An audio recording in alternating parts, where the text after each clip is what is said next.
হলো পুজোর সময়। এবারে খেয়াল করে দেখলাম আমাদের দুর্গা পুজো বা জগদ্ধাত্রী পুজো, কালী পুজো মিউনিসিপ্যালিটি থেকে যে জল দেয় সেটা সময় মতন যায়, যেরকম সময় আসে জল চলে যায় সেরকম। ছট পুজো বা অন্য কোনো ফেস্টিভ্যালে আমি দেখেছি সারাদিন সারা রাত্রি জল থাকে। আমাদের কোনো ফেস্টিভ্যালে কিন্তু আমি এইভাবে জল থাকা দেখিনি। আমাদের যে কোনো ফেস্টিভ্যালে জল যেরকম সময় মতন আসে, এসে যাওয়ার যেরকম টাইমে যায় সেরকমই চলে যায়। কিন্তু অন্য কারোর ফেস্টিভ্যালে, ছট পুজোটা বললাম মেনলি, আরও আছে, সেগুলোতে দেখি মিউনিসিপ্যালিটির জল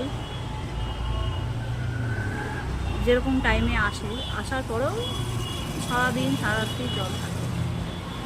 এই বৈষম্যটা কেন আমি একটু জানতে চাই, কেউ যদি জানে